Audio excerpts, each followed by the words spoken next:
Arrancamos con la charla de hoy. La primera que vamos a hacer va a ser a cargo de la licenciada Alejandra Visioli. Ella es perteneciente al capítulo también de la Sociedad Argentina de Radiología. Trabaja como técnica de resonancia en Arbus, diagnóstico médico. Y es un placer escucharla. El tema que eligió Alejandra en esta oportunidad, ella va a hablar de programación de cortes oblicuos, tips de resonancia musculoesquelética y estudios especiales. Alejandra, todo tuyo. Gracias. Bueno, voy a hablar, como decía Daniel, de los estudios, algunos estudios especiales que podemos realizar en resonancia musculoesquelético. No todos, obviamente, porque hay muchas cosas. Así que bueno, vamos a hacer un panorama. Bueno, voy a empezar hablando de la posición FAB. La posición FAB es flexión del codo a 90 grados, aducción del hombro 180 grados y supinación del antebrazo. Aquí vemos en la imagen el paciente colocado en posición prono con el brazo con esta angulación, ¿no? Siempre el dedo gordo hacia arriba. ¿Qué nos va a permitir esta posición? Nos va a permitir el estudio de la inserción distal del músculo bíceps braquial. El músculo tiene una porción corta que se origina en la apófisis coracoide de la escápula y una porción larga que se origina en la tuberosidad supraglenoide de la escápula, y ambos cuerpos musculares se unen en la tuberosidad bicipital del radio. ¿Cuál es la utilidad de esta posición? Esto nos va a permitir ver al tendón del músculo bíceps en su vista longitudinal y de máxima tensión. ¿Cuándo realizamos esta posición? Bueno, cuando hay sospechas de ruptura de fibras, cuando el paciente tiene el signo de Popeye por ruptura completa, acá tenemos al señor Popeye. Si le decimos al paciente que ponga el brazo en esta posición, vemos que hay acá un abultamiento, eso es por ruptura del tendón del bíceps, ¿no? Entonces, cuando vemos esto, tenemos que sospechar que algo está pasando en el tendón. O cuando, por ejemplo, se pide un estudio de codo y se observa una lesión del tendón en su inserción distal. Por ejemplo, vemos en esta imagen que es una secuencia FATSAT, una DP FATSAT, vemos esta zona hiperintensa, entonces ahí decimos, bueno, algo está pasando con el tendón y podemos realizar esta posición. ¿Qué bobinas vamos a utilizar? Podemos utilizar una bobina de superficie o la bobina de hombro, también se puede. Acá tenemos dos bobinas de superficie distintas o la bobina de hombro, donde sea más cómodo o de la bobina que uno disponga, ¿no? ¿Cuál es el plano de corte? Bueno, los cortes van a ser perpendiculares al radio y paralelos al húmero. Pero atención, que a veces esta posición no es tan fácil para el paciente. Si no puedo poner el brazo en 90 grados y queda con otra angulación, siempre tengo que hacer los cortes perpendiculares, paralelos al húmero. ¿Qué secuencias voy a utilizar? Bueno, voy a utilizar una secuencia un T1, bien anatómico, y una secuencia de PFAT-SAT o STIR, dependiendo la disponibilidad que tenga mi equipo, porque este es un estudio que se puede hacer en cualquier equipo. Aquí vemos la inserción del tendón del bíceps, en la tuberosidad del radio, y aquí vemos el tendón en toda su extensión. Bueno, las lesiones, ¿por qué se producen las lesiones del bíceps distal? Principalmente es por una flexión forzada, por ejemplo, levantando objetos pesados con el codo en flexión, ¿no? Aquí vemos al señor levantando una caja. Y bueno, aquí tenemos unos cortes axiales, donde se ve esa hiperintensidad, que nos va a dar sospecha de ruptura total o parcial. Aquí vemos el plano del FAB, donde vemos el tendón. Y después tenemos la ruptura completa del tendón, donde acá directamente no se ven. Bueno, otra de las posiciones es la posición Haber. La posición Haber es abducción del hombro 90 grados y rotación externa del antebrazo. Esto nos va a permitir la obtención de cortes oblicuos de la articulación glenohumeral. La posición ideal sería esta, pero bueno, poner a una persona en esta posición en un resonador no es tan fácil, con lo cual, atención, podemos ponerlo, obviamente lo ponemos en esta otra posición, se pone supino. ¿Cuál es la utilidad de esta posición? Nos va a permitir los estudios de desgarros parciales de la cara articular del infraespinoso o de los fascículos posteriores del supraespinoso, por ejemplo, en atletas que utilizan frecuentemente movimientos de rotación externo máxima abducción, por ejemplo, en los lanzadores de pelotas, ¿no? Los que va a pasar, se va a producir un atrapamiento del manguito rotador entre el labrum posterior y el troquíter. También sirve para la evaluación del ligamento glenohumeral, ya que en dicha posición el ligamento se estira, siendo posible identificarlo en toda su extensión, y también para lesiones del labrum superior, lesiones tipo SLAP.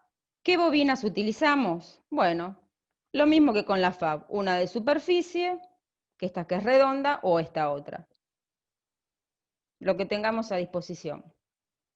¿Cuál es el plano de corte? Bueno, los cortes sagitales oblicuos van a ser a lo largo del eje longitudinal del húmero y perpendiculares a la articulación glenohumeral. Atención, como dijimos antes, si no puede el paciente poner esta posición, siempre los cortes van a tener que ser paralelos al húmero. Aquí tenemos algunos ejemplos de la posición ABRE, es una DP-FATSAT, donde se ve el tendón del bíceps en su porción intraarticular, bueno, el acromio en la apófisis coracoides. En este otro corte vemos el tendón del supraespinoso con su cara articular y el tendón del infraespinoso. Esta es una posición, bueno, acá tenemos, perdón, el ligamento glenohumeral inferior y el labrum anterior, ¿no? Esta es una de las posiciones que también se pueden usar en los estudios de retroresonancia, en las cuales se inyecta gadolinio intraarticular, que va a distender la cápsula y va a permitir ver mejor el labrum, los ligamentos y la zona articular del tendón del infraespinoso y del supraespinoso. Bueno, otra de las cosas que quería hablar es del ligamento cruzado anterior. El ligamento es una banda de tejido fibroso, se inserta en la parte posterior de la cara interna del cóndilo femoral externo y distalmente lo hace por delante y por fuera de la espina tibial anterior. Es el ligamento que da estabilidad a la rodilla. ¿Cuáles son las causas de ruptura del ligamento? Por ejemplo, un golpe lateral, una parada rápida en combinación con un cambio de dirección mientras se corre, o una hiperextensión de la rodilla, entre otras causas, ¿no? ¿Cuál es la angulación, la mejor angulación de los cortes sagitales? Atención. Es importante hacer una doble angulación sobre el plano axial y una leve angulación sobre el plano coronal en dirección del ligamento cruzado anterior. Esto nos va a permitir ver el ligamento en toda su extensión en un solo corte. Entonces aquí tenemos el ejemplo, tenemos un escabo axial, donde vemos acá, esta es una rodilla derecha, va a depender de qué rodilla estemos la angulación, ¿no? Pero es una angulación interna, 5 grados, y sobre el plano coronal lo vamos a angular un poquito, en este caso sería en la dirección del ligamento cruzado anterior. Aquí tenemos ejemplos, que se ve el ligamento en toda su extensión, en un solo plano. En este ejemplo, por ejemplo, tiene 10 grados de angulación, y vamos a ver, fíjense, una parte del ligamento en un corte y la otra parte en el otro corte. Bueno, en la rodilla operada, lo que nosotros podemos agregar es un coronal T1 o un coronal DP, siguiendo la dirección del injerto. Aquí tenemos el plano sagital, y angulamos los cortes siguiendo dónde debería estar el ligamento. Esto nos va a permitir visualizar a veces si hay rupturas nuevas luego de la plástica del ligamento.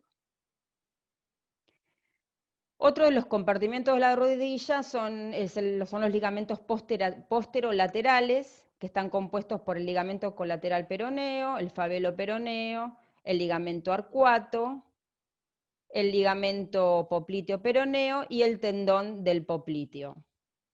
¿Cómo vamos a estudiar estos tendones? Bueno, acá tenemos otra imagen donde se ve el popliteo con su inserción en el peroné. La angulación van a ser cortes coronales oblicuos, siguiendo la trayectoria del tendón popliteo. Aquí se ve el tendón popliteo, entonces seguimos esa dirección. ¿Esto qué nos va a permitir? Fíjense que se van a ver muy bien el ligamento lateral peroneo en toda su extensión, la inserción del tendón popliteo, el ligamento arcuato, que es un ligamento raro, que bueno, uno no lo suele ver, y el ligamento popliteo peroneo, o sea, la inserción del tendón popliteo en el peroné. Y aquí en otra imagen tenemos el ligamento fabelo peroneo. Bueno, estos son los ligamentos que podemos ver con este tipo de angulaciones, ¿no? Otra de las cosas, vamos a pasar al pie, algunas cosas del pie, que es la articulación del Lisfranc, que se suele pedir. ¿Qué es esta articulación? Es la articulación tarso-metatarsiana, es una línea imaginaria que une las articulaciones cuneo-metatarsianas y cuboides metatarsianas. Aquí tenemos una imagen magnificada donde vemos el ligamento del Lisfranc que va desde la base de la primera cunea a la base del segundo metatarsiano. O sea, las lesiones del Lisfranc hacen referencia a la fractura, luxación o esguince que se produce en la articulación del Lisfranc. Estas lesiones tienen un carácter de mayor severidad debido al compromiso total o parcial que puede tener ese ligamento del Lisfranc, lo cual puede producir una gran inestabilidad a nivel de la articulación. Siempre debemos prestar atención cuando hacen un pedido de este tipo de lesión, porque bueno, debemos estudiar la articulación del Lisfranc y poder ver el ligamento. Aquí vemos un corte axial, vamos a marcar los cortes coronales siguiendo la articulación del Lisfranc, y acá, bueno, sobre el corte coronal vamos a marcar los axiales. Entonces los que vamos a obtener es este plano donde vemos perfectamente el ligamento del Lisfranc, que va de la primera cunea a la base del segundo metatarsiano. Acá vemos la fractura del Lisfranc. En las fracturas del Lisfranc podemos ver, en este caso, fractura de la base del segundo, tercer y cuarto metatarsiano. Con el ligamento, también el ligamento no se ve. Pero bueno, son pedidos que se pueden hacer, ¿no? Estudio de la articulación del Lisfranc. Bueno, ¿qué es la fascia plantar? La fascia plantar es una banda de tejido elástico que va desde el calcáneo hasta la zona metatarsal. La fascitis plantar es la inflamación de esa estructura, principalmente en la zona donde se inserta en el calcáneo, ¿no? La inserción proximal. Esta es la zona normalmente donde se lesiona la fascia plantar. Entonces, cuando nosotros nos piden un estudio de pie por fascitis plantar y al paciente le duele en la inserción proximal, nosotros hacemos siempre un estudio como si fuera un tobillo, ¿no? Con la angulación de tobillo. Entonces, bueno, se puede ver muy bien aquí sobre el sagital la lesión, y este es un plano coronal, ¿no? Pero bueno, lo importante es poner el pie en esta posición. Otro de los estudios son los estudios de neuromas de Morton, que bueno, el neuroma de Morton es un engrosamiento del tejido del nervio, normalmente aparece entre el tercer y el cuarto dedo, así que nuestro estudio debe estar guiado a esta zona. Aquí vemos los cortes coronales, siguiendo la articulación metatarsofalángica, y aquí tenemos un ejemplo de un coronal T1, donde se ve el neuroma, y una DP Fatsat.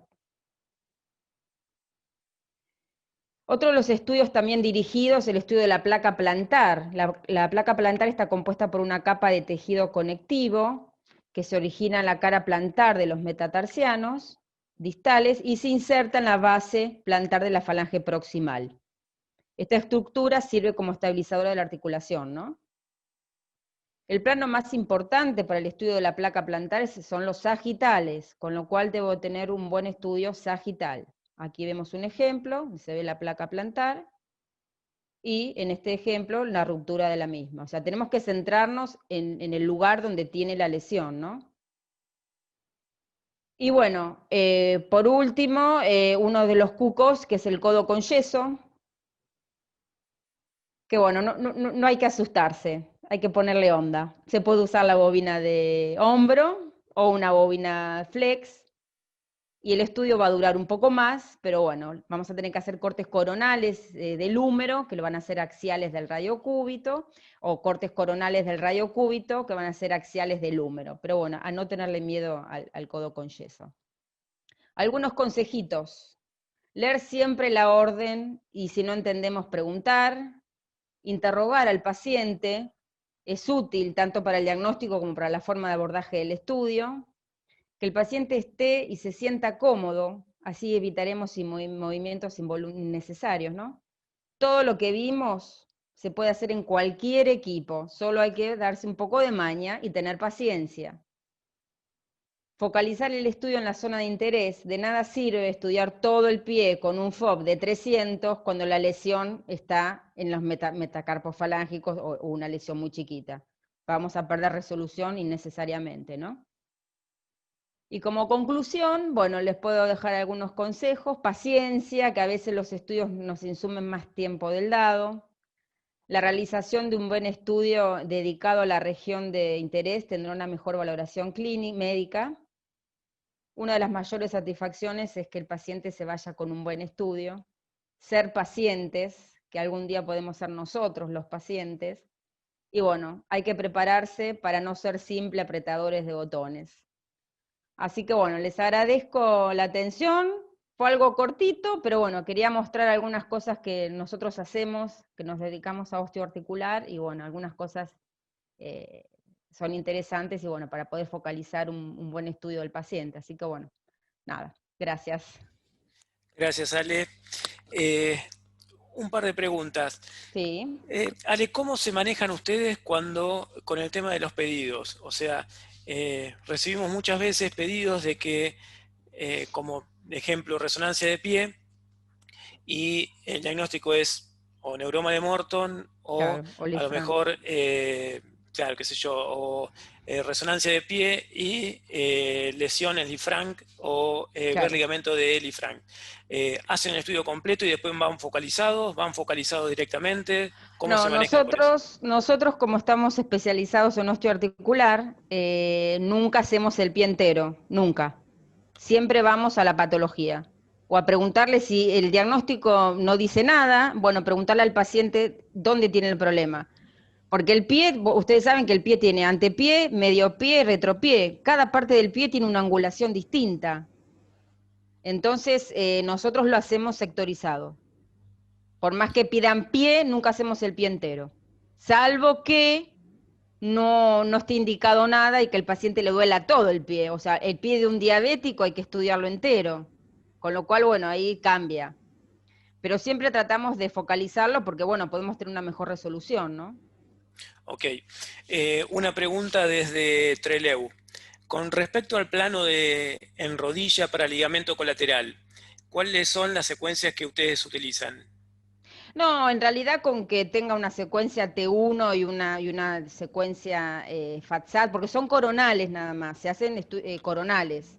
Puedes hacer un T1 y una saturación grasa, lo que tengas, un FATSAT o un STIR, esas Bien. dos.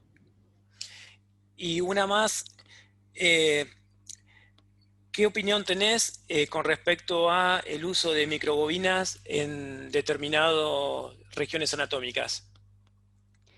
Y la microbobina, si las tienen, están buenas.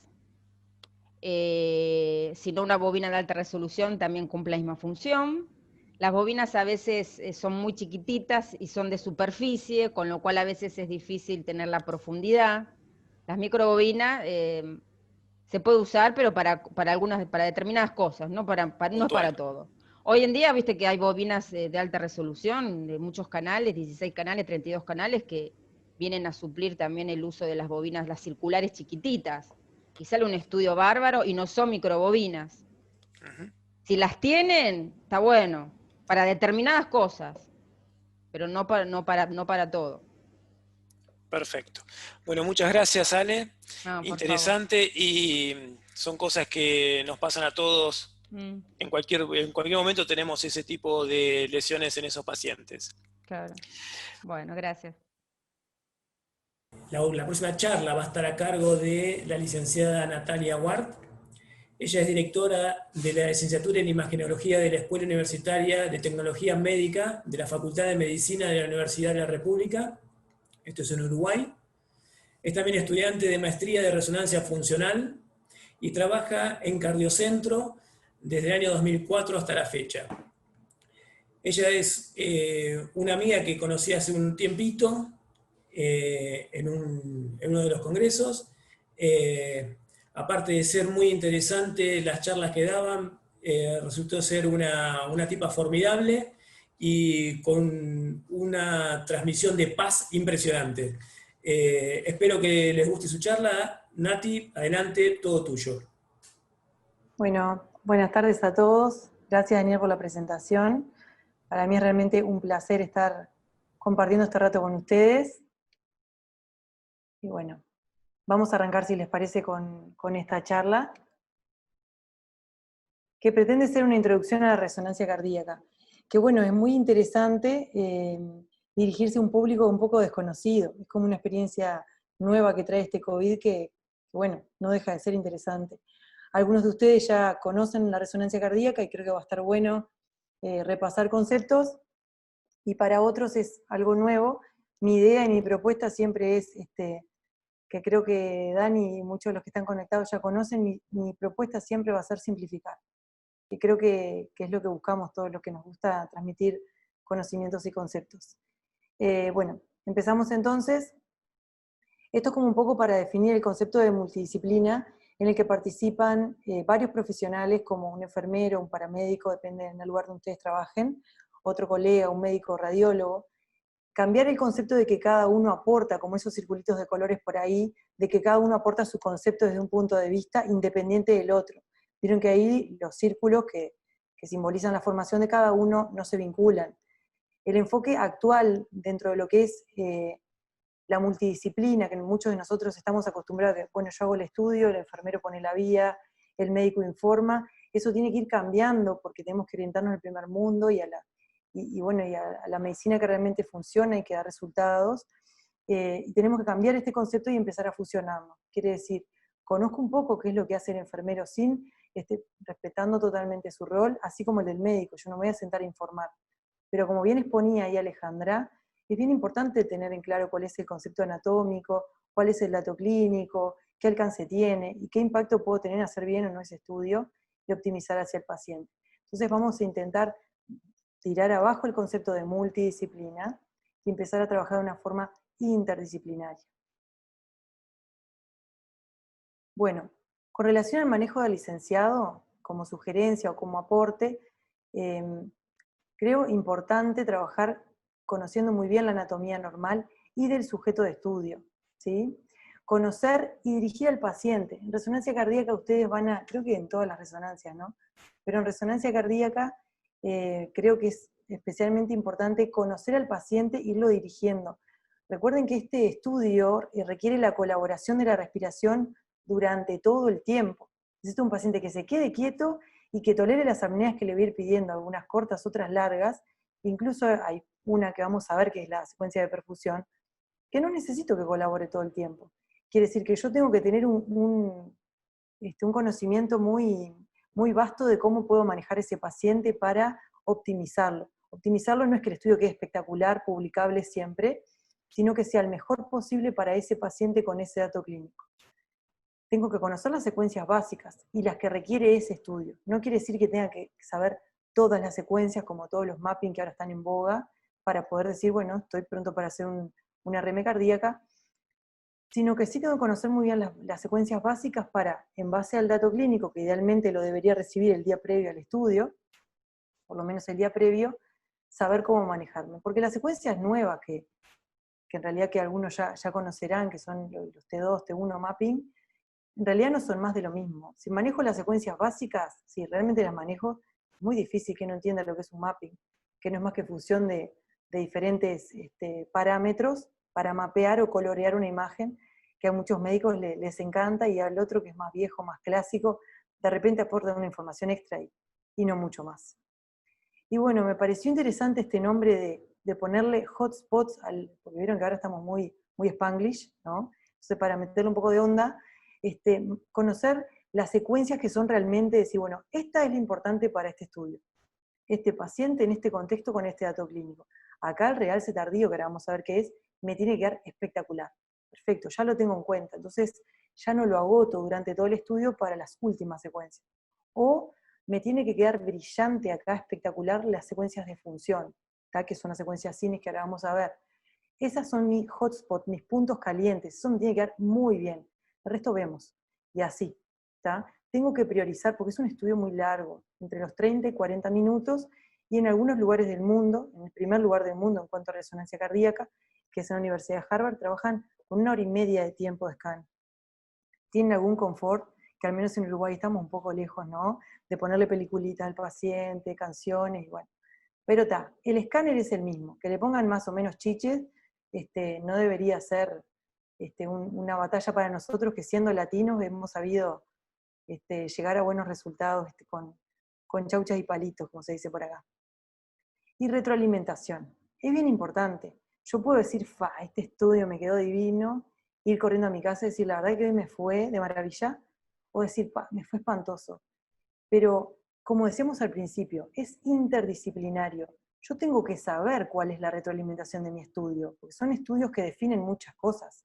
Como sabrán todos los que hacen RM, y al que no les cuento, que hasta hace un tiempo, ahora obviamente que no, porque el paciente viene solito y con un acompañante como mucho, venía un cuadro de fútbol afuera, porque era el estudio que definía.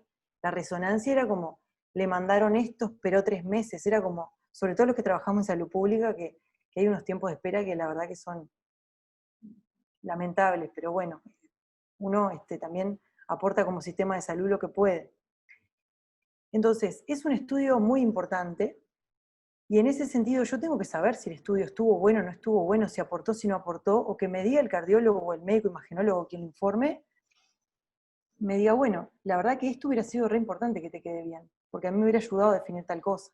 O bueno, no me importó tanto en esto que lo repetiste 3 veces hasta que te quedara bien, me hubiera importado esto. Entonces, de esa manera, mi curva de aprendizaje se empina mucho más, y yo puedo aprender mucho más rápido. La retroalimentación, creo que en todos los aspectos de la vida es fundamental. Acá trato de acercar a lo que es resonancia cardíaca, ¿no? Bueno, hay un poquito de anatomía, que esto, al que pueda se lo recomiendo. Nosotros trabajamos con la Cátedra de Anatomía de la Facultad de Medicina, que bueno, por ahí hay alguna conectada que me facilitó estas imágenes, que en realidad está espectacular ver en un cadáver, ver los cortes que nosotros hacemos, trasladarlo y poder tocar y decir, bueno, esto es esto, y corresponderlo, hacer la correlación anatómica, no desde los hermosos dibujitos de Netter, sino con el corazón, un corazón real.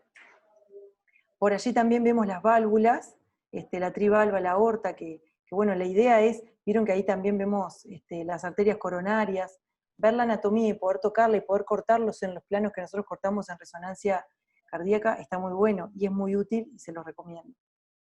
Bueno, como decíamos, tenemos que conocer al paciente en la medida de lo posible y dirigirlo. Quiere decir que si tenemos un servicio que lo atiende un enfermero, un paramédico, como se le llame, tenemos que darnos 2 segunditos, que eso nos va a generar, va a sumar puntos en lo que va a ser mi calidad de estudio, para ir y decirle, buenas, ¿cómo está? Yo soy el técnico radiólogo, licenciado en imagen, y ahí ya nos conoce la voz, porque es muy probable que por más que ustedes le pongan la voz automática, para que le diga que respire hondo y que suelte el aire, que en algún momento ustedes le tengan que hablar. Entonces, que le converse un varón, una mujer con un tono de voz, y que después le hable otro, puede ser un poco más estresante para el paciente. Entonces voy, me presento, no me cuesta más de 1 minutito, le digo, bueno, ¿cómo andás? ¿Cómo te llamás?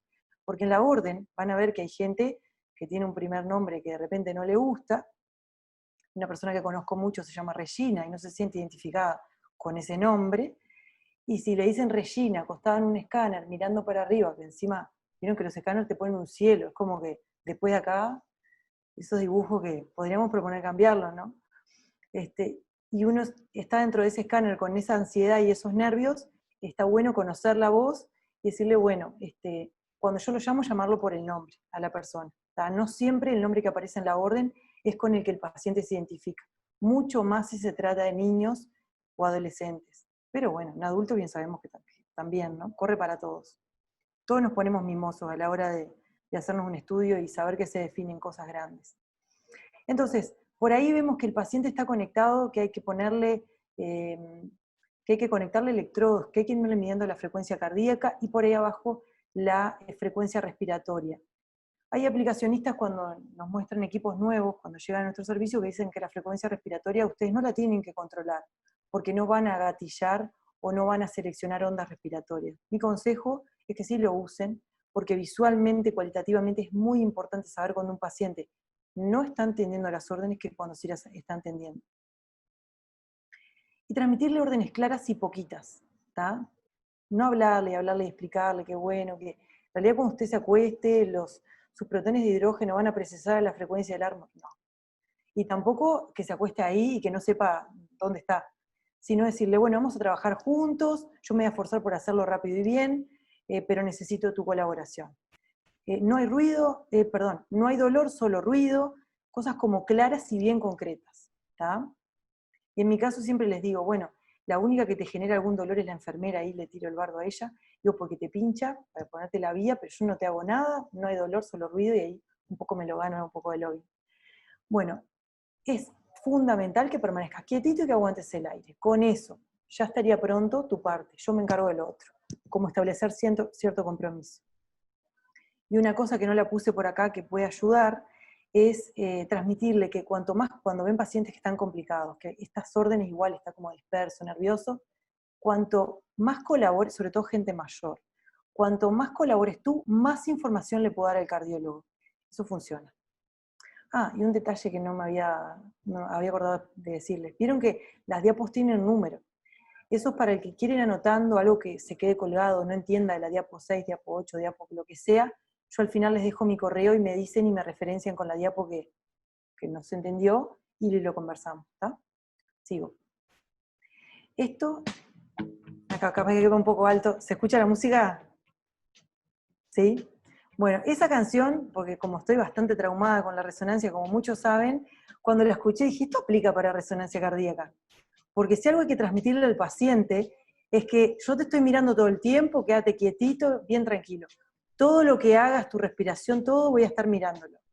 Como dice la canción de Police. Así que bueno, saliendo un poco de la jarana, dijera mi abuela, vamos a ver cuáles son las secuencias básicas que tengo que conocer, que dijimos, para hacer RM cardíaca, tengo que saber bien lo básico, ¿sí? Aparte para no extendernos demasiado. Tenemos que hacer los localizadores en los 3 planos ortogonales, y vieron que cuando nosotros estudiamos otras regiones por RM, no le damos tanto corte a los localizadores, es más o menos para saber dónde estamos, ¿no? Acá tenemos que darle bastante corte a los localizadores porque tenemos que chequear que veamos algunas regiones que ahora vamos a ver bien cuáles son. Después de los localizadores, hacemos 2 localizadores más, pero ya con planos oblicuos, respetando el corazón, ¿sí? Que serían en 2 cámaras y en eje corto, totalmente falso, con calidad baja, y después empieza el estudio, ahí empiezan los cines, que se llaman Cine Fiesta, Trufi o Balance, depende de la marca de su equipo, de su escáner. Lo hacemos en 4 cámaras, es decir, las 4 cámaras cardíacas, 2 aurículas, 2 ventrículos, izquierdo y derecho. Van a ver que en la jerga cardiológica se le dice el corazón derecho y el izquierdo también, sobre todo cuando empiezan a trabajar con congénitos. 2 cámaras que, si no se aclara es porque es la vedette, ¿no? Cuando no se aclara es porque siempre es más importante, como todo. Entonces, si son 2 cámaras, se trata del ventrículo izquierdo, ¿tá? Y la aurícula izquierda, o sea, el corazón izquierdo. Eje corto, que vendría a ser como un coronal o transaxial de lo que sería todo los ventrículos, ¿sí? Que yo pueda ver las 2 cámaras en un corte, podríamos llamarle coronal, ¿por qué no?, de lo que serían los ventrículos izquierdo y derecho respectivamente, desde la base, desde donde terminan las aurículas, hasta el ápex. Después 3 cámaras, que vendría a ser el 2 cámaras, pero con una tercera cámara que es el tracto de salida, O sea, el tracto de salida es la aorta, el ventrículo izquierdo, tracto de salida del ventrículo izquierdo, ¿sí? Después aplicamos una secuencia de perfusión que tiene otra física totalmente diferente a los en cine, fiesta, Truffaut Balance, como habíamos dicho. Una perfu es un re-T1, es un re-T1 porque los T1 tienen TR y TE corto, y esto es ultra corto. Quiere decir que no te da señal nada, nada. Pero si vos le pones un contraste paramagnético intravenoso que acorta el T1, lo acorta mucho, mucho, mucho, lo que tenga contraste te va a dar señal. El resto no aparece. Y eso va a tener sus ventajas. Y ahora las vamos a ver. Después, bueno, una secuencia de flujometría, que vamos a aplicar una secuencia que le van a ver por ahí en el escáner, que se llama PC o Phase Contrast, que es una secuencia, un gradiente bipolar que se aplica para... Antes se usaba mucho para angio, ahora casi no, en alguna angiovenosa puede ser, para cuantificar el flujo, porque es capaz de que si yo le pongo una velocidad determinada, me va a poder generar artefacto o no. Si yo tengo una velocidad por encima de la que yo escribo, me va a generar un artefacto. Ustedes dirán, sí, ¿y para qué lo haces? Y encima es ruidosa, es fea, pero es muy útil, es como la difusión, que digamos, es fea, ¿no? Pero está para quedarse, porque ahora ya casi que no hay región que no se haga difu, que está en boga, ahora Alejandra sabrá, todos los médicos que informan osteoarticular están codo a codo a ver quién hace la difu más linda y si alguien la logra, ¿no? Pero bueno, es otro tema. La flujometría no es linda, pero lo que está bueno es saber que si yo paso, si la velocidad del flujo ese que yo estoy midiendo ortogonalmente está por encima del flujo que yo selecciono, o el BENC, o el Velocity Encoding, que yo selecciono, me permite medirlo, porque si yo voy tanteando el flujo, la velocidad que coloco versus el artefacto, puedo ir midiendo la velocidad, lo que es muy bueno para cuantificar flujos. Y por último, para terminar, el realce tardío. Realce tardío es una secuencia T1 con un tiempo de inversión, una secuencia un poco, que tiene todo un poco. Quiere decir que yo selecciono un IR, así como selecciono un IR para el FLAIR, que selecciono el IR del líquido, como selecciono el IR de la grasa para las secuencias TIR, selecciono un IR para el miocardio. Y vos me podrás decir, pero yo ya sé que el músculo esquelético invierte con unos 600 milisegundos en un Tesla y medio. Bueno, está, pero esto va a depender de la frecuencia cardíaca, estás gatillando. Seleccionale el que este miocardio de esta persona con ese IR invierta el miocardio. ¿Y para qué quiero ver eso? Quiero ver eso porque después de que hice la perfu, que la hice con contraste, va a pasar un tiempo entre 7 y 10 minutos que todo mi miocardio debería haber lavado el contraste, que se deposita extracelularmente. Si yo tengo alguna laguna que por algún motivo, un espacio extracelular grande que siga el gadolinio ahí depositado, 7 o 10 minutos después, quiere decir que esa secuencia me va a dar un realce tardío positivo, ¿sí? Con esa secuencia. Entonces, veo que estas secuencias tienen una física bastante diferente entre ellas, por eso está bueno conocerlas. Vamos a empezar por la que dijimos al principio, que era la fiesta, dije, porque un poco está sesgado a determinado escáner. Vamos a poner el nombre general, que es una secuencia Balance Steady State Free Precession o estado estacionario de precesión libre. Es una secuencia, es un T1 con líquido brillante, tiene un poco de peso T1, un poco de peso T2. Trabajamos con gatillado retrospectivo preferencialmente, a menos que tengamos un paciente NFA. Y el FOB, les puse un FOB estimado de 36 centímetros por 32 centímetros, con una matriz también estimada de 224 por 224. ¿Por qué se lo puse en centímetro? Cuando en realidad tenemos que calcular el tamaño del píxel, no por mala, porque en los escáneres aparece así, no es amigable. Yo trabajo en milímetros, ¿no? Entonces cuando yo veo eso, tengo que tener una transformada de Fourier en mi cabeza, que eso lo convierta a milímetros inmediatamente. Y yo mire eso y diga 360 milímetros por 320 milímetros con esa matriz. Divido 360 por 224, 320 por 224, y me da como 1,6 por 1,6 más o menos ese píxel, con un espesor de 7 milímetros, dice por ahí. Estoy en las normas internacionales. Un píxel de no más de 1,8 debería trabajar. Quiere decir que si aumentó el FOV, aumentó la matriz y así, ¿verdad? Un TR y un TE bastante bajo también. Recuerden además, esto del tamaño del píxel que veníamos hablando, que si yo disminuyo mucho el FOV, voy a trabajar con píxeles ultra pequeños. Vos me dirás, bueno, porque yo trabajo con un píxel re chiquito y trabajo una resolución impresionante. bueno, no trabajes con una resolución impresionante, pues si tenés un píxel muy chiquito, en un escáner de un Tesla y medio, no te va a dar la señal. Entonces, tenés que trabajar con los parámetros adecuados, no sobrepasar el 1,8. Lo que hablábamos de los localizadores, decíamos que era una secuencia que teníamos que prestarle atención, por feitos que sean. Tenemos que chequear que tengamos la aorta, ahí estamos por tener la pulmonar, la aorta en plano, ahora vamos a ver en plano sagital la pulmonar, y ahora la aorta, y de vuelta la aorta en el plano coronal. Bien importante porque los vamos a utilizar y mucho. Son bien feos, acabamos de verlo, pero voy a hacer dos localizadores. Un localizador que pase por el ventrículo y la aurícula izquierda, como vemos en la imagen de su izquierda, y como vemos ahí, obtenemos un localizador bien feo, pero al plano del corazón. Eso es un eje corto ultrafalso, ¿sí? Que pasa perpendicular al corte este de 2 cámaras, bien perpendicular, ¿sí? Pero van a ser bien importantes, porque gracias a esto vamos a pasar por, cortando de manera transaxial, podríamos decirle, como un coronal también, para ver bien las 4 cámaras del corazón, y en el falso eje corto que tenemos a la derecha de ustedes, pasamos por debajo del papilar anterior y por encima del papilar inferior. Y cuidadosamente tenemos que guiar el plano para que pase por el ápex. Y obtenemos, como ahí vemos, un 4 cámaras, que si alguno se atreve a decirme, me son 4 cámaras, le digo, tenés razón, porque ahí tenemos en la estrella grande, esto es una adaptación de último momento, porque no me han dado la flechita para guiarles a ustedes, ¿no? Pero bueno, como dije al principio, los latinos somos así, ¿no? Acomodamos con poca cosa. En la estrellita grande estamos en el ventrículo izquierdo, en la estrellita chiquita estamos en la aurícula derecha, ventrícula derecha respectivamente, y en el medio de esa encrucijada vemos la aorta metida. Entonces, ¿es un 4 cámaras o un 5 cámaras? No te quedó muy bien. ¿Qué deberíamos haber cuidado? Bueno, tendríamos que haber cuidado pasar por debajo de esa estrellita que muestra la aorta. Entonces, no obtener las 5 cámaras, sino un hermoso 4 cámaras como se ve ahora sí, ¿verdad? Y acá lo que les decía de la anatomía, que es muy útil, poder obtener imágenes anatómicas en la cátedra de anatomía si pueden acercarse. Créanme que la gente de anatomía es más de trabajar en equipo de lo que parece, pues siempre están encerrados ahí con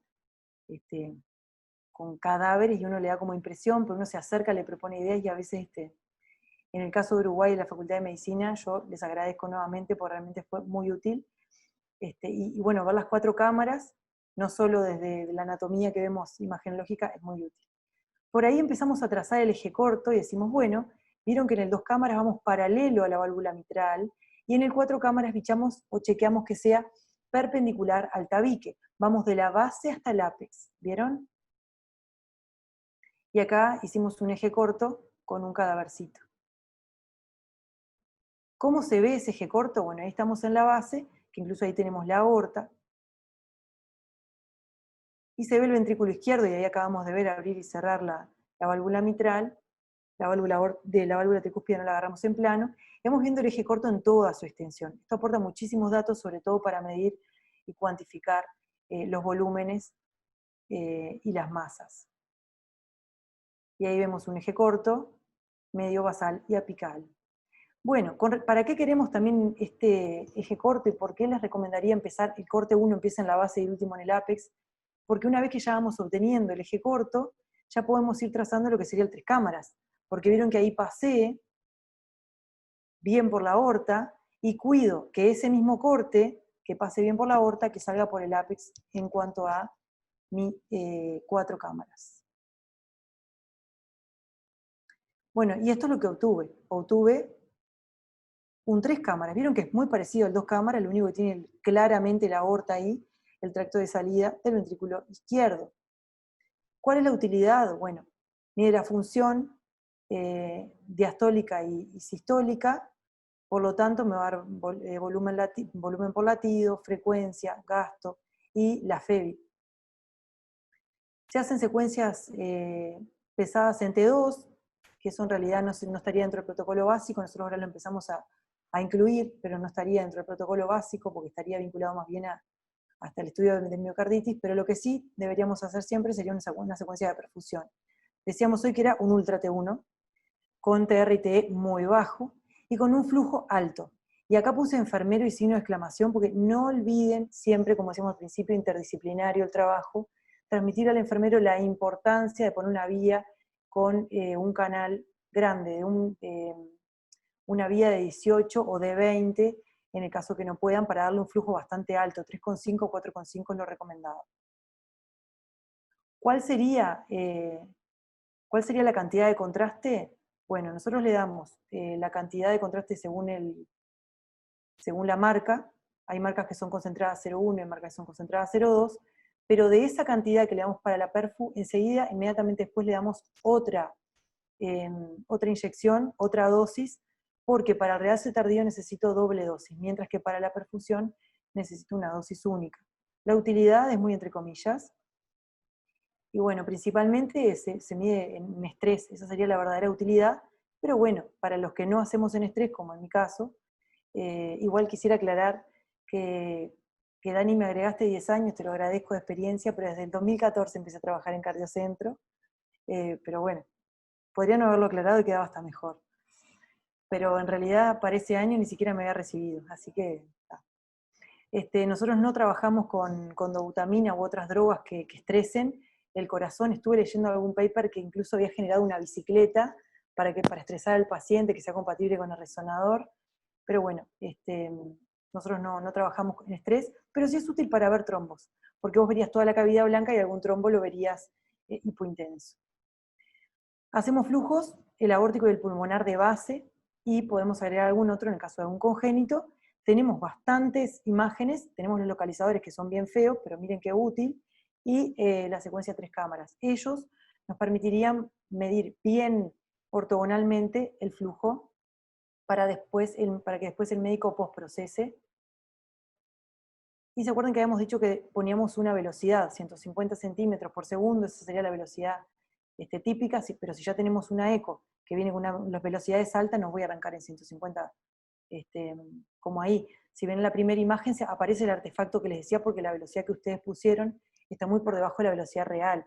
Puse 150 en un paciente que tenía la velocidad de flujo alterada y muy alta, probablemente es por una estenosis, probablemente puede ser otra cosa, y me aparece ese artefacto, tengo que volver a hacer la secuencia y cambiarle el BENC o la velocidad seleccionada e irla aumentando, generalmente de 50 en 50 centímetros por segundo.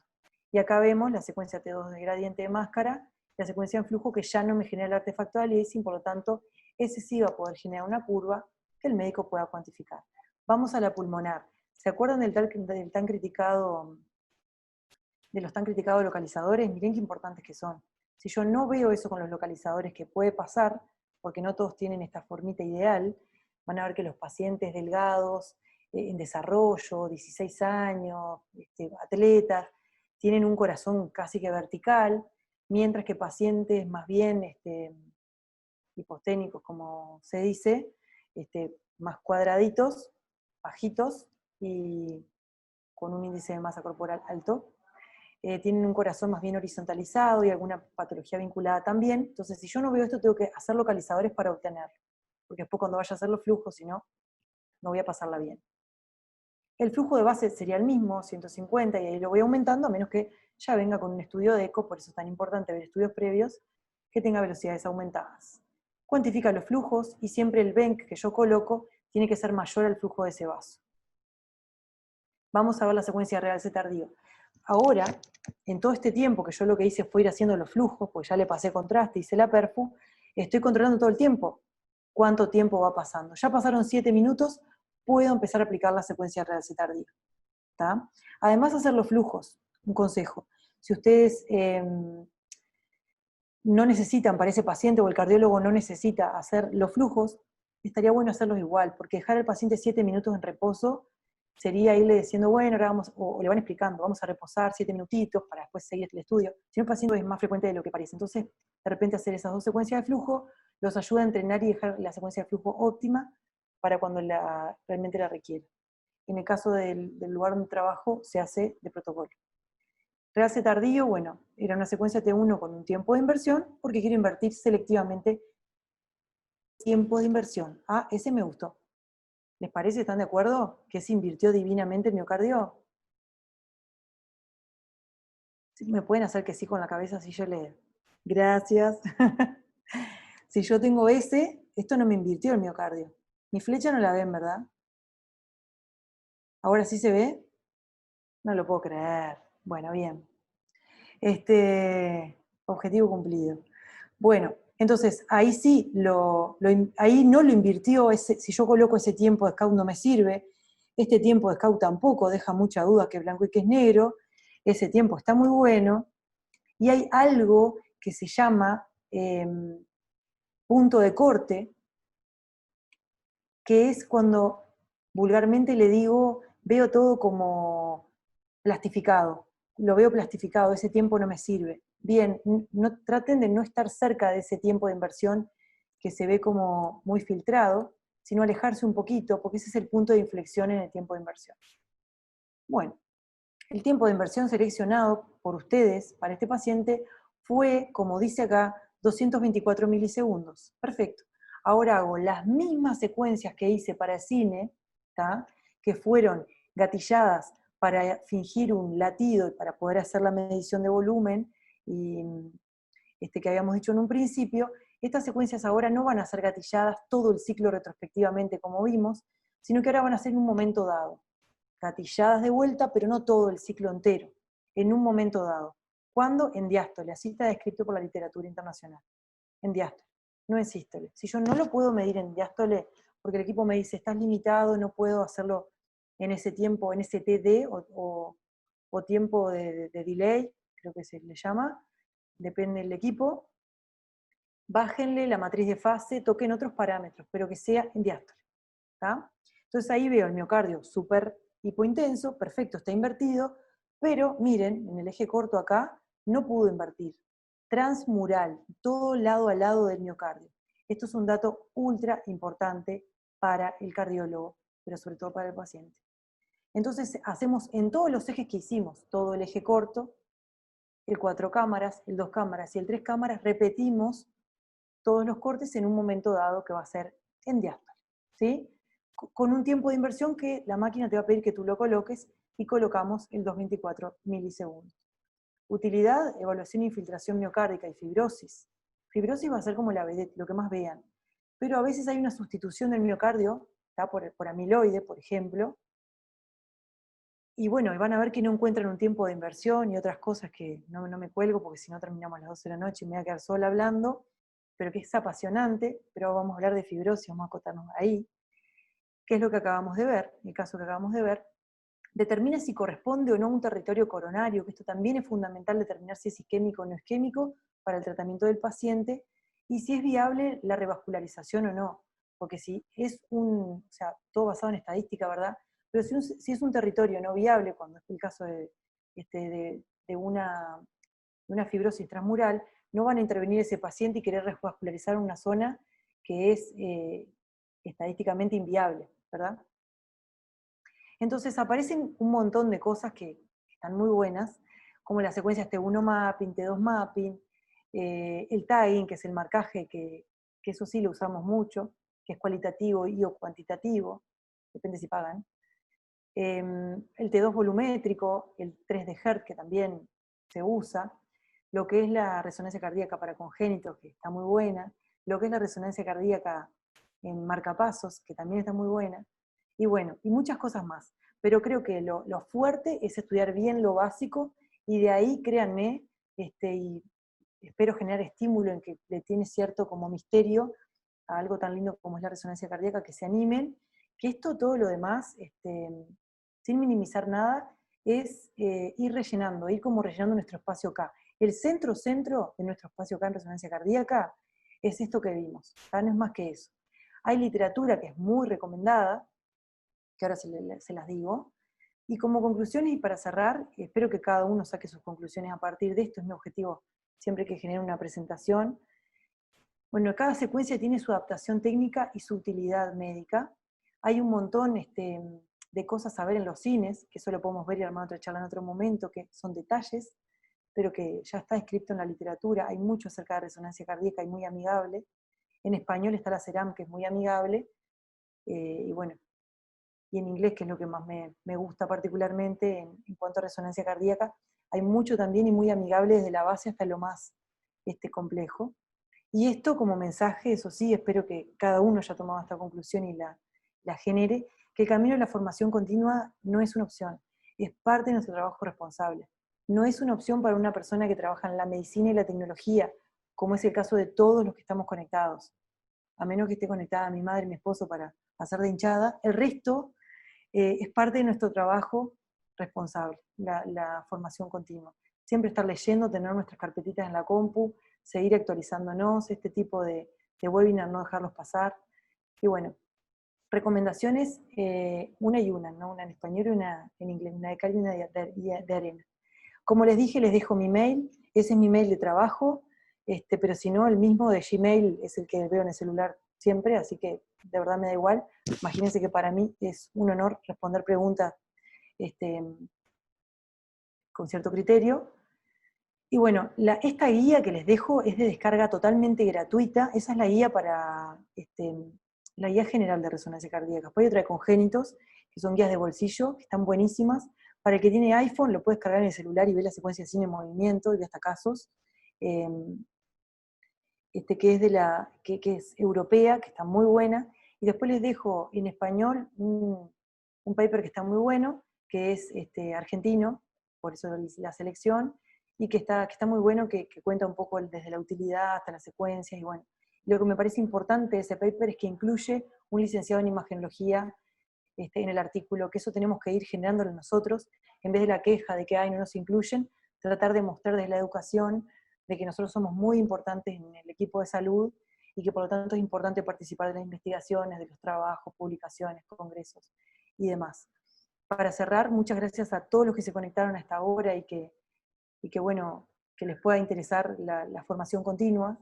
Y sobre todo, gracias Daniel por la invitación. Para mí sos una persona destacada en el ambiente por tu forma de transmitir y de siempre estar buscando, como lo que hablábamos al principio con Ale y Dani más temprano, de estar buscando cosas que de repente uno en sí no las necesitaría, si fuera desde el punto de vista egoísta e individual, pero que bueno, que algunos las necesitamos porque nos importa que esto crezca para todos. Así que bueno, nada más que decir y muchas gracias.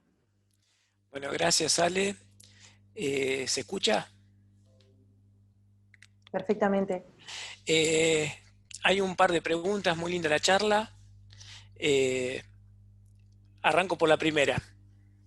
Abrí el micrófono y empezamos. Cristian pregunta, para cuando termine, supongo todo esto, si a modo de investigación van a realizar cardio-RM a pacientes post-COVID para detectar posible miocarditis provocadas por el virus. Bien. Si tenés algo de info de eso. Sí, hay una investigación actual muy controversial y re interesante, no en Uruguay, que en realidad estudia a todos los deportistas que dieron el COVID positivo de forma asintomática. Y todos tenían secuelas.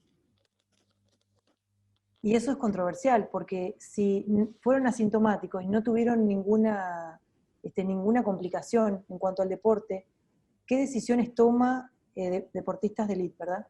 ¿Qué decisiones toma el plantel, o como se diría, bueno, los contratistas para con esa persona? ¿Está teniendo riesgos? ¿No tiene riesgos? ¿Nos metemos en algo nuevo? ¿Le está de repente amputando la carrera deportiva a alguien cuando en realidad no hay?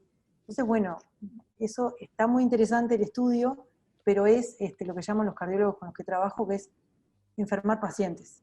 O sea, no están enfermos, los enfermamos. Y bueno, eso, lo más interesante que he escuchado y que he visto es esto. Pero de repente hay algo más y no estoy al tanto. Sí, aparecieron unos artículos ahora de hace un tiempito, sobre todo desde China, que empezaron a investigar una serie de pacientes y están mostrando los resultados ahora. Salieron en un par de revistas de cardio especializadas y bueno, es como lo que decimos, es un puntapié y a ver qué es lo que dejan esos resultados, porque la verdad es todo muy fresquito. Nosotros personalmente en nuestro lugar no estamos haciendo nada de eso. Hoy en día, paciente de COVID, hacemos los estudios necesarios, lo mínimo posible en el centro y nada más. La verdad que hoy es esa. Y la verdad que pacientes post-COVID están empezando a venir cada vez más, pero para control solamente con placa de tórax.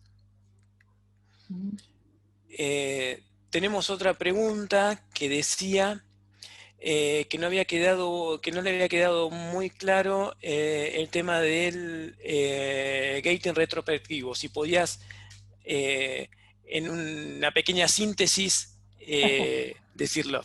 Más o Bien. menos de 1 hora y media. Bueno, voy a intentar ser breve, pero de todas maneras, ¿cómo se llama el que hizo esa pregunta? Alejandra. Alejandra, acuérdate de mi mail que... Alejandra, ¿sos vos? Bueno, ¿te parece Gasalla? ¿Sos vos? Bueno, está. Vamos a eso. Retrospectivo, en realidad, quiere decir que toma todo el ciclo, no desde un punto en adelante, sino va tomando el ciclo punto a punto en una resolución temporal que no debería exceder los 45-48 milisegundos, y toma el ciclo completo. Yo puedo tomar la fase prospectiva desde un punto en adelante, ir tomando el ciclo mientras va transcurriendo, digamos, y no para atrás, pero eso tiene un problema. Se me superpone la onda del complejo QRS y la telediástole yo no la agarro. Podés medir el ciclo prospectivo, podés, porque en realidad que no agarres la telediástole igual pueden medir la función. Lo que vas a ver en vez de ese cine precioso que yo te mostraba medio retrospectivo, vas a ver como un saltito del corazón, que no es el latido real. No los va a complicar para medir a los cardiólogos o médicos imagenólogos que midan la función, pero tenés que avisarles de que lo tuviste que tomar prospectivo. ¿Cuándo? Cuando vos tenés un paciente en FA, que vos vas tomando cada ciclo, como un enfoque prospectivo vendría a ser un enfoque de momento a momento, y el retrospectivo es un enfoque más clásico, donde vos asumís que el paciente tiene un latido regular. ¿Tá? El prospectivo no es el mejor, pero si tenés que usarlo, usalo. Lo que decía de la... Y ya, Daniel me está mirando diciendo, dale, mija. ¿No? Lo que decíamos de la resolución temporal es bien importante. Como la jazz, viste que tenés vistas por segmento y tenés tiempo de repetición. El tiempo de repetición va a depender, viste que tenés el complejo QRS. De R a R va a depender de la frecuencia cardíaca. Si late muy despacito, los RR van a ser largos, eso más bien en personas mayores o deportistas que tienen frecuencia baja. Y si es un niño, es un corazón que galopa, o un paciente nervioso, que los estudios son más rápidos. Así que si quieren ir rápido, asusten a los pacientes. Entonces, el RR va a estar determinado por la frecuencia cardíaca. Fíjate que el RR va a determinar el TR. Ese TR multiplicarlo por las vistas por segmento y no debería exceder los 44-48 milisegundos para que trabajes con valores confiables para que el cardiólogo pueda medir la función. Estuve cortita, ¿no? Perfecto. Gracias, perfecto. gracias, Nati. Muy claro. Nati, ustedes trabajan con chicos y con anestesias, ¿verdad? Sí. Contanos un poquito cómo es el ida y vuelta que tenés con los familiares del paciente y cómo es el estudio así a simples rasgos de un paciente que es un chico y que es con anestesia. Bien. Estadísticamente se describe que los pacientes con cardiopatías congénitas, que generalmente un niño, si viene de resonancia cardíaca, va a ser es un congénito, los pacientes que tienen más de 7 años deberían colaborar con la respiración, un poco vinculado a la mayor resiliencia que tiene un niño que ya ha sido intervenido y reintervenido, y bueno, que convive con un montón de cosas que a veces hasta uno no se imagina. Entonces, 2 cosas a destacar en este punto. Que yo pensé que era algo publicado y sumamente teórico, y la práctica me demostró que es así. Los niños realmente mayores a 7 años, aunque suene loco, aguantan las apneas. Digo, en el caso de los que somos padres, que tengo una hija de 8 años, no se me ocurre, es divina y se porta bien, pero no la pondría acostada con una bobina porque no colaboraría. Entonces, un niño con cardiopatía congénita increíblemente colabora muy bien con la respiración. Muy bien, entre comillas. Ese es el paciente más complicado. un niño que tengo que pedirle colaboración, que es verdad que colabora y evitan la anestesia con todo riesgo que supone, y que tengo que tenerlo entretenido. Ahí yo apago la voz automática y se los recomiendo. Le pregunto si le dicen de alguna manera, si le dicen Piti, Chucky, Coso, lo que sea, ¿tá? Cómo le dicen en vez del nombre, y le voy diciendo siempre el nombre, ¿tá? Por ejemplo, Daniel. Bueno, Dani, respira bien hondo, soltá todo el aire y aguantá. Si veo que no entiende mucho, le digo, bueno, aguantá el aire, ni siquiera le pido que sea aspiratoria, aguantá el aire como si fuera a meterte dentro de la piscina, y así, la voy llevando todo el tiempo. Sí, es verdad que colaboran, estadísticamente, ¿no? Hay de todo, niños mayores de 7 años. Niños menores de 7 años, que son con anestesia, o niños mayores de que no colaboran por la patología, o porque, bueno, directamente no colaboran, porque los padres piden con anestesia, aunque suene loco, es el estudio ideal. Un paciente bien quietito, trabajo con más NECs, trato de trabajar, que eso estoy aplicando hace poquito, con muchos NECs y le pido al anestesista que salga. Antes le pedía al anestesista que me genere las apneas, ahora le pido que salga al anestesista. Trabajo con muchos NECs, incluso en los cines, y trabajo de una manera bastante más rápida. Eso sí, otra vez, interdisciplina. Le cuento un poco. No es que venga el anestesista, como hicimos nosotros en los primeros años, y duerme y yo hago y cada uno en su tema. Le explico que si él le baja la frecuencia respiratoria con las drogas que le da, que yo no entiendo nada, y le aumenta la frecuencia cardíaca, o sea, idealmente, para mí es fantástico y trabajamos más rápido. Por otra parte, si la frecuencia cardíaca aumenta demasiado, el equipo no me deja escanear. Y él me va a preguntar, bueno, ¿hasta cuánto puedes tolerar? Más de 140 el equipo se me bloquea. Y ahí interactuamos y ahora me baja la frecuencia respiratoria con las drogas que utiliza, que no las voy a repetir porque no las sé ni pronunciar, y aumenta la cardíaca. Y ahí el anestesista sale y monitoriza todo el tiempo al paciente.